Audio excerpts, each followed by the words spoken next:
Indian retail business లో దాదాపు ఒక సంవత్సరం తేడాలో అడుగుపెట్టిన డీమార్ట్ అండ్ బిగ్ బజార్ ఒక పాయింట్ ఆఫ్ టైమ్ లో ఇండియాలో ఉన్న ప్రతి స్టేట్, సిటీ అండ్ ఈవెన్ చిన్న చిన్న టౌన్స్ లో కూడా డీమార్ట్ తో పోటీ పడుతూ ఇండియాలోనే అతిపెద్ద రీటైల్ చైన్ గా ఎదిగిన బిగ్ బజార్ ఈ రోజు సడన్ గా ఎందుకని కనుమరుగైపోయింది. డీమార్ట్ కంటే ఒక సంవత్సరం ముందే 2001 లో స్టార్ట్ అయిన బిగ్ బజార్ 2011 వచ్చేటప్పటికి 250 స్టోర్స్ తో ఇండియాలోనే అత్యంత వేగంగా ఎదిగితే ఇదే టైంలో డీమార్ట్ కేవలం 10 స్టోర్స్ మాత్రమే పెట్టగలిగింది. వీళ్ళిద్దరి గ్రోత్ లో ఉన్న డిఫరెన్స్ చూస్తుంటే బిగ్ బజార్ కి డీమార్ట్ అసలు పోటీయే కాదనిపిస్తుంది. అవునా?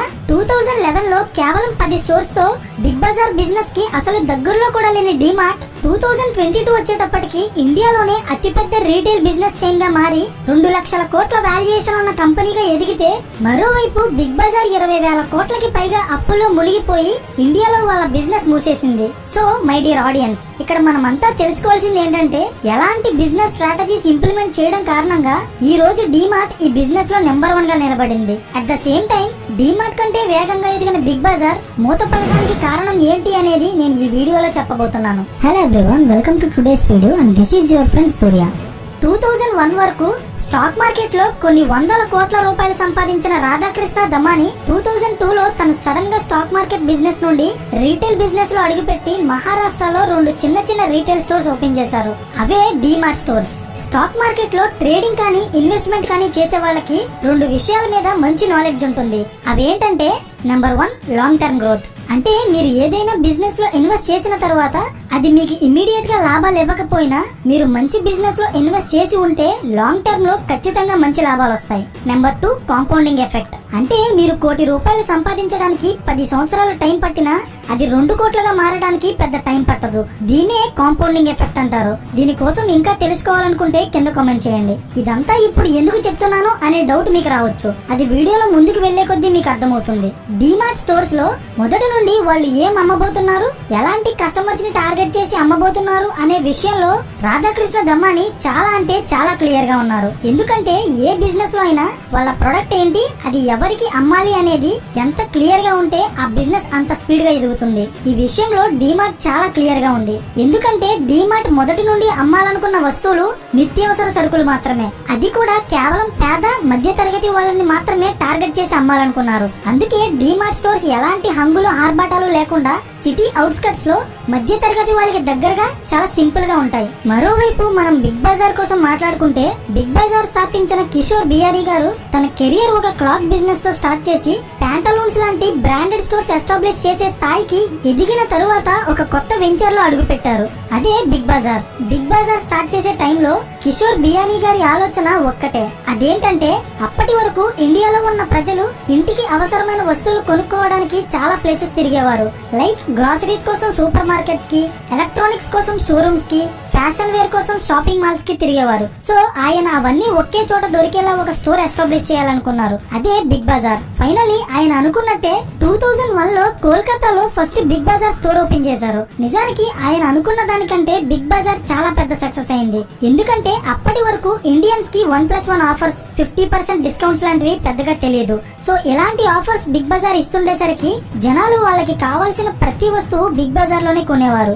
అంతా బానే ఉంది, బిగ్ బజార్ కి మంచి లాభాలు వస్తున్నాయి అనుకున్న టైంలో రాధాకృష్ణ దమాని డీమార్ట్ తో ఈ బిజినెస్ లో అడుగుపెట్టి బిగ్ బజార్ కి మంచి పోటీ ఇచ్చారు. ఇదంతా గమనిస్తున్న బిగ్ బజార్ ఫౌండర్ కిషోర్ బియానీ గారు డీమార్ట్ కంటే వేగంగా తన కంపెనీ ఎక్స్పాండ్ చేయడం స్టార్ట్ చేశారు.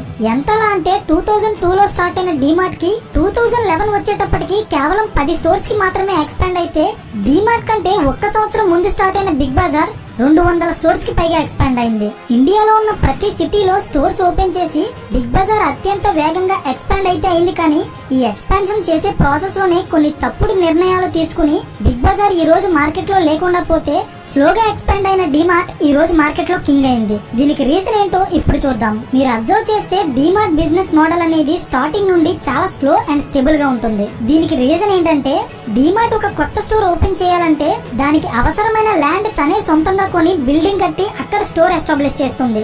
సో దీని కారణంగా డీమార్ట్ కి రెంట్ కానీ మెయింటెనెన్స్ ఛార్జ్ కానీ ఎక్స్ట్రాగా పే చేయాల్సిన అవసరం ఉండదు. కానీ బిగ్ బజార్ అలా కాదు, వాళ్ళు ఓపెన్ చేసే ప్రతి స్టోర్ కూడా రెంట్ మీదే రన్ అవుతుంది. డీమార్ట్ ఫాలో అయిన మరొక ఇంపార్టెంట్ స్ట్రాటజీ ఏంటంటే, డీమార్ట్ ఒక కొత్త స్టోర్ ఓపెన్ చేయాలంటే దానికి అవసరమైన డబ్బు అప్పు చేసి గానీ తన బిజినెస్ లో నుండి గానీ తీసి పెట్టదు. ఆల్రెడీ ఎస్టాబ్లిష్ అయిన స్టోర్ నుండి వస్తున్న లాభాల నుంచి మాత్రమే సరిపడే డబ్బు తీసి కొత్త స్టోర్స్ ఎస్టాబ్లిష్ చేస్తుంది. ఇక్కడ మీకు ఒక డౌట్ రావచ్చు, ఒకవేళ కొత్త స్టోర్ ఎస్టాబ్లిష్ చేసే అంత లాభాలు రాకపోతే డీమార్ట్ కొత్త స్టోర్ పెట్టడం మానేస్తుందా అంటే ఎస్, మానేస్తుంది. అందుకే 2002 నుండి 2011 వరకు ఆల్మోస్ట్ 10 సంవత్సరాల టైంలో డీమార్ట్ కేవలం 10 స్టోర్స్ మాత్రమే పెట్టగలిగింది. అండ్ ఇప్పటి వరకు డీమార్ట్ ఓపెన్ చేసిన ఒక్క స్టోర్ కూడా లాస్ లో లేకుండా ప్రతి స్టోర్ లాభాల్లోనే నడుస్తుంది. కానీ మరోవైపు బిగ్ బజార్ ఫౌండర్ కిషోర్ బియానీ గారు తను ఓపెన్ చేసిన కొత్త స్టోర్ ప్రతిదీ కూడా లోన్ తీసుకుని అప్పులు చేసే పెట్టారు. సొంత బిల్డింగ్ ఉండటం అనేది ఈ బిజినెస్ లో ఎంత కీ రోల్ ప్లే చేస్తుందంటే 2008 లో వచ్చిన ఫైనాన్షియల్ క్రైసిస్ లో డీమార్ట్ అండ్ బిగ్ బజార్ రెండు ఎఫెక్ట్ అయ్యాయి. బట్ డీమార్ట్ కి సొంతంగా బిల్డింగ్ ఉండటం కారణంగా రెంట్ కానీ మెయింటెనెన్స్ కానీ ఎక్స్ట్రాగా డబ్బులు కట్టాల్సిన అవసరం లేదు. సో అందుకే అలాంటి ఫైనాన్షియల్ క్రైసిస్ లో కూడా డీమార్ట్ తన వ్యాపారం కోల్పోకుండా దృఢంగా నిలబడింది. కానీ బిగ్ బజార్ చేసిన తప్పేంటంటే, వాళ్ళు పెట్టిన ప్రతి స్టోర్ సిటీ సెంటర్ లో ఉండడం కారణంగా రెంట్ అండ్ మెయింటెనెన్స్ ఛార్జెస్ చాలా అంటే చాలా ఎక్కువ ఉంటాయి. ఈ 2008 ఫైనాన్షియల్ క్రైసిస్ టైంలో బిగ్ బజార్ 200 స్టోర్స్ కి పైగా ఎక్స్పాండ్ చేసినా కూడా అప్పటికే 4000 కోట్లకి పైగా అప్పుల్లో మునిగిపోయింది. ఇక్కడ మనం అంతా గమనించాల్సిన విషయం ఏంటంటే 2011 లో కేవలం 10 స్టోర్స్ తో ఉన్న డీమార్ట్ 2022 కి ఆల్మోస్ట్ 300 స్టోర్స్ కి పైగా పెట్టి చాలా వేగంగా ఎక్స్పాండ్ అయింది. దీనే కాంపౌండింగ్ ఎఫెక్ట్ అంటారు. వీడియో స్టార్టింగ్ లో మనం డిస్కస్ చేసుకున్నట్టే, 1 10గా మారడానికి తీసుకున్నంత టైం 10 100గా మారడానికి తీసుకోదు. Already stock market trading and investment ద్వారా compounding effect and stable growth కోసం బాగా తెలుసుకున్న రాధాకృష్ణ దమాని అదే ప్రిన్సిపల్ తో తన బిజినెస్ ని స్లో అండ్ స్టడీగా బిల్డ్ చేసుకుంటూ వచ్చారు. 2008 లో వచ్చిన ఫైనాన్షియల్ క్రైసిస్ కే బిగ్ బజార్ సగం మునిగిపోతే 2020 లో వచ్చిన కరోనా దెబ్బకి మొత్తానికి మునిగిపోయింది. కరోనా టైంలో ఈ కంపెనీ అప్పులు 4000 కోట్ల నుండి 20,000 కోట్లకి పైగా పెరిగిపోయాయి. మరోవైపు డీమార్ట్ మార్కెట్ లో అందరికంటే బెస్ట్ డీల్స్ అండ్ డిస్కౌంట్స్ ఇస్తూ మొత్తం కస్టమర్స్ ని తన వైపు లాక్కుంది.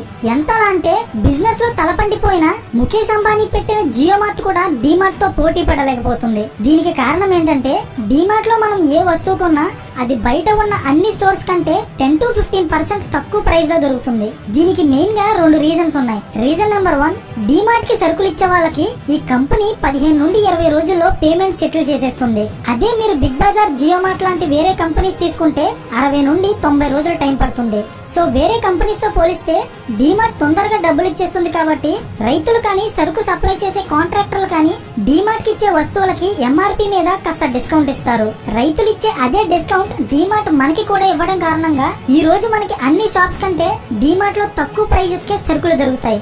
ఇదే పని బిగ్ బజార్ లాంటి వేరే కంపెనీస్ చేయలేవా అంటే ఎస్, చేయలేవు. బికాస్ అలా చేయాలంటే ర్యాక్ లో పెట్టిన సరుకు వెంటనే ఖాళీ అయిపోవాలి. అలా ఖాళీ చేయగల కస్టమర్ బేస్ ప్రెసెంట్ డీమార్ట్ కి మాత్రమే ఉంది. అంతెందుకు, మీకు జియో మార్ట్, డీమార్ట్, బిగ్ బజార్ ఇలా 3 ఆప్షన్స్ ఇస్తే మీరు ఎందులో షాపింగ్ చేస్తారో కింద కామెంట్ చేయండి. మీకే అర్థమవుతుంది డీమార్ట్ కి ఎంత కస్టమర్ బేస్ ఉందో. Reason number 2, sales in huge volume. అంటే చాలా మంది ఎక్కువ ధరకు అమ్మితేనే ఎక్కువ లాభాలు వస్తాయి అనుకుంటారు. అండ్ చాలా మంది దీని మీద ఎక్కువ ఫోకస్ చేస్తారు. కానీ వాళ్ళకి తెలియంది ఏంటంటే, తక్కువ ధర పెట్టి ఎక్కువ సరుకు అమ్మినా మంచి లాభాలు వస్తాయి. ఇదే స్ట్రాటజీ ఫాలో అవ్వడం కారణంగానే ఈ రోజు డీమార్ట్ స్థాపించిన రాధాకృష్ణ దమాని నుండి లలిత జ్యువెలరీ స్థాపించిన కిరణ్ కుమార్ వరకు వాళ్ళ కాంపిటీటర్స్ కి చుక్కలు చూపిస్తూ వాళ్ళ చేసే బిజినెస్ లో దూసుకుపోతున్నారు.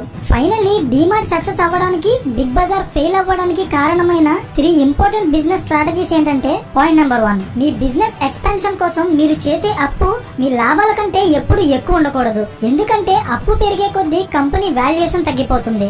మీకు అర్థమయ్యేలా చెప్తా చూడండి. మీకు వచ్చే శాలరీ కంటే మీరు కట్టే ఈఎంఐసే ఎక్కువ ఉంటే అప్పుడు మీ వాల్యూ తగ్గుతుందా పెరుగుతుందా కింద కామెంట్ చేయండి. Point number 2, always focus on slow and study growth. అంటే తొందరగా ఎదిగిపోవాలి అనుకునే వాళ్ళు తప్పుడు నిర్ణయాలు తీసుకోవడానికి ఎక్కువ ఛాన్స్ ఉంటుంది. నిజానికి వన్స్ గ్రోత్ అనేది స్టార్ట్ అయితే మొదట్లో స్లోగా ఉన్నా దానికి కాంపౌండింగ్ ఎఫెక్ట్ తోడయ్యే వరకు మనం వెయిట్ చేయగలిగితే అది మనల్ని ఏ స్థాయికి తీసుకెళ్తుంది అనేది చెప్పడానికి డీమార్ట్ ఒక సరైన నిదర్శనం. 2002 లో కేవలం 2 రీటైల్ స్టోర్స్ గా స్టార్ట్ అయిన డీమార్ట్ కంపెనీ వాల్యుయేషన్ ఇప్పుడు ఎంతో తెలుసా? సుమారు 2 లక్షల కోట్లకి పైనే. Point number 3, aim to gain the customers. అంటే తొందరగా ఎదిగిపోవాలి అనే ఇంటెన్షన్ తో కాకుండా స్లోగా కస్టమర్ బేస్ సంపాదించుకోగలిగితే ఇమీడియట్ గా కాకపోయినా ఏదో ఒక టైంలో మార్కెట్ లో చక్రం తిప్పే రోజైతే ఖచ్చితంగా వస్తుంది. సో ఫైనల్లీ ఈ వీడియో చూస్తున్న మీలో చాలా మంది నెలకి ఒక్కసారైనా డిమార్ట్, జియోమార్ట్, రిలయన్స్ ఫ్రెష్ ఇలా ఏదో ఒక రీటైల్ స్టోర్ కి అయితే ఖచ్చితంగా వెళ్తూ ఉంటారు. ఇక్కడ నా క్వశ్చన్ ఏంటంటే, మీరు వేరే స్టోర్స్ వదిలేసి పర్టికులర్ గా అదే స్టోర్ కి వెళ్ళడానికి కారణం ఏంటో ఆ స్టోర్ నేమ్ తో పాటు కింద కామెంట్ చేయండి. ఎందుకంటే చిన్న చిన్న రీటైల్ బిజినెస్ చేసుకునే వాళ్ళు ఏ ఒక్కరు మీ కామెంట్ చదివినా కస్టమర్ మైండ్ సెట్ ఏంటో వాళ్ళకి తెలుస్తుంది. అలాగే అది వాళ్ళ బిజినెస్ డెవలప్ చేసుకోవడానికి కూడా యూజ్ అవుతుంది. So that's it for today guys. ఈ వీడియో మీకు ఇంట్రెస్టింగ్ అనిపించినా, మీరు స్పెండ్ చేసిన టైం కి వాల్యూ యాడ్ చేసిన వీడియోని లైక్ చేసి ఛానల్ ని సబ్స్క్రైబ్ చేయడం మర్చిపోకండి. పక్కనే ఉన్న గంట సింబల్ ఆన్ చేస్తే మేము వీడియో అప్లోడ్ చేసిన వెంటనే మీకు ఇమీడియట్ నోటిఫికేషన్ వస్తుంది. So thank you for watching and I will see you in the next video.